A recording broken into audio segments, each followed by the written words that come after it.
Alright, so welcome back guys, welcome to your first time here. I'm Vision here of Vine Entertainment, bringing you guys another video. Today we're going over some recent news regarding the Avatar The Last Airbender live action Netflix TV show that is in the works. Now if Avatar is something you're interested in, don't forget to hit the subscribe button down below and hit that bell icon there to miss more Avatar content from me moving forward. Now let's begin. So yeah, like I said, we have some news regarding the live action Avatar The Last Airbender coming to Netflix. As I said, we got a new showrunner for this series in Albert Kim. Now if you missed the news or just haven't been keeping up in regards to what's been going on with the live action TV series, it was reported last year and since confirmed that the original showrunners from the animated series, Michael and Brian, have left the show due to creative differences with Netflix. Now that was a large blow to mostly all of the fan base, especially given what happened with M. Night Shyamalan's live action, because a lot of people were hoping and excited since they were involved this time that it would be better, they'd have more say, and it would just be all around better adaptation into a live action series. Now, like I said though, they had creative differences with the people at Netflix, which somewhat makes me worried as to what is going on there and if this series will be even good. Or I believe it'll probably be better than the live action one by M. Night Shyamalan. Netflix is very good, but I feel like lately it has been moving more towards the usual route in regards to TV shows and networks. I feel like it's moving more into that route than it was a few years ago, where it was just, the streaming network. Now it just feels like it's moving into a whole new territory and not the same Netflix as it has been. At least that's my opinion. But like I said, we have Albert Kim moving in as the new showrunner. Now this is very interesting. Now I looked up some things he has done in the past. I guess he was a writer for some kind of sports papers with ESPN, and he was an editor there as well in other areas. So first off, that had me worried, because when you look at a showrunner, I feel like you need someone who's familiar with actually running a show and stuff. And at first I'm thinking, I don't know, maybe with a person who was a writer and editor for a newspaper, I just don't see them as being the right fit for this role. Now, on one hand, they could really be helpful and do good work on the writing standpoint of the series, but on the other hand, I just didn't think he was a right choice for showrunner. However, as I dig more into his background and stuff, it seems that he did move more into TV shows. He was writing on TV shows. I think it was Nikita and Heist and Leverage, which were on the CW and on TNT. Now, I've never seen those shows. I've heard they're okay to decent. I've never watched them. Usually things on the CW like Nikita are not great TV shows, but I've never seen it and I've never really heard much from it. And things on TNT and those networks, usually from what I hear, are pretty average to okay shows. So I'm somewhat okay, but again, he was just a writer, so it just wasn't something I was interested in and worried me more. However, in doing further research on him, it was reported and I noticed that he had done, I don't know if you'd say he was the executive producer or showrunner, but he had a high level of standing in regards to Fox's show Sleepy Hollow that was out a few years ago. It has since been canceled. I did watch it one or two episodes here and there, but it was something I didn't really care for. Again, this is one show that I heard was okay to decent. It wasn't like a great show, but okay to decent.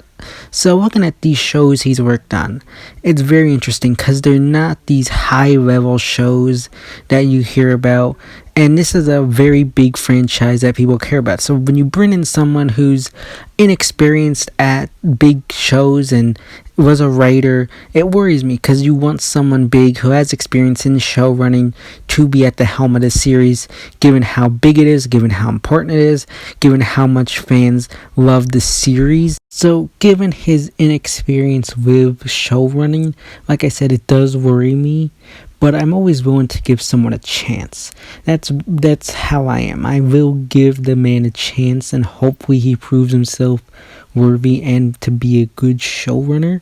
But at the same time, his inexperience does worry me. Working on a franchise is big, the fan base is huge, and I feel like due to how terrible and how like an utter disgrace the first live action is or was, it just feels like the fan base is even going to be more crazed if this one fails.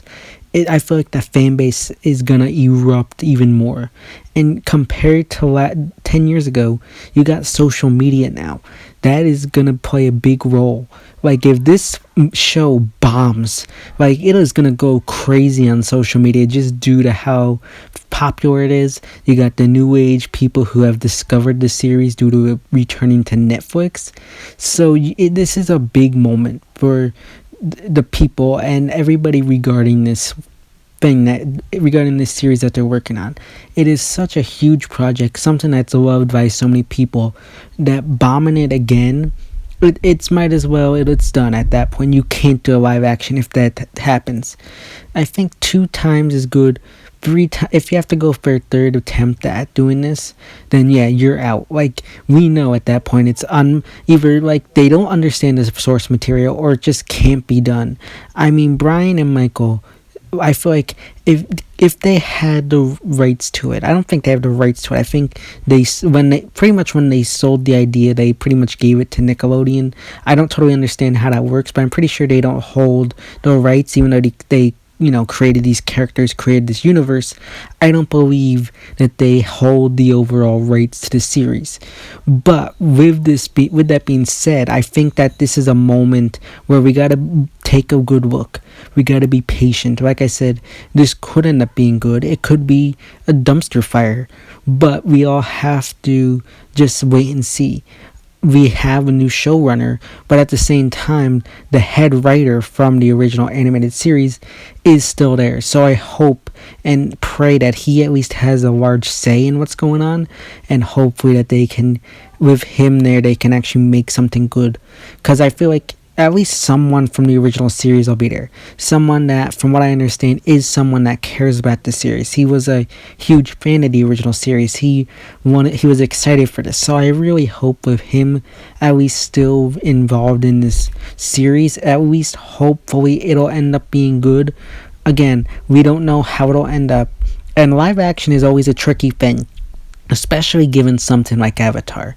There's so many aesthetics that go into Avatar, so much CGI, so much acrobatics in regards to the fighting style. There's a lot of things going into this. One thing that I'm glad about, and hopefully it'll be an improvement on, is how much CGI has changed in the past 10 years. Because if we look at it, Appa was a terrible adaptation. CGI was absolutely terrible there. And a lot of things just weren't good in regards to CGI.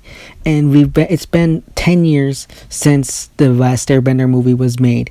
And CGI since then has improved. So hopefully they can use those improvements to make it better. I mean, even if it looks better, that won't save the entire series if it bombs. But at least it'll somewhat give them like a leg to stand on in trying to say it was good. I mean, it won't be good for us, but it'll be something that they can try to defend. But at the same time, it's just worrisome. And like I said, you got so many aesthetics when you go into this, that CGI is going to be something that's important. And it also will depend on the budget. Budget is going to play a huge role in this. If they can get a strong enough budget, that means better CGI, better acting, better pretty much everything over. And hopefully Netflix can provide them with a good to decent budget, but we'll have to wait and see. Like I said, I feel like Netflix has changed in the past few years, but hopefully they can understand the fan popularity and how much people care about this franchise, because it is a huge it has a huge fan base, and it is growing since Avatar went to Netflix. So with its fan base, they need to be extra careful, need to pay attention. That way they don't tick off fans and create more issues for both themselves and fans who are watching the show. But again, we'll have to wait and see. This showrunner isn't probably well experienced, but he could always, have come in and actually prove himself. So we'll just have to wait and see. But let me know your thoughts and opinions regarding this new showrunner that is going to be at the helm of the new Avatar: The Last Airbender live action Netflix series.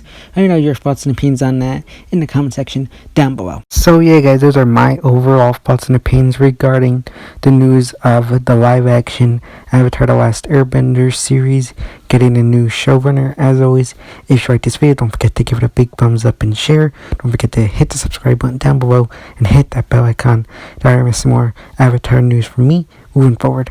And you go follow me on Instagram and Twitter, which is linked in the about section on my YouTube channel. As always, my Vision Hero Entertainment, and I'll see you next time.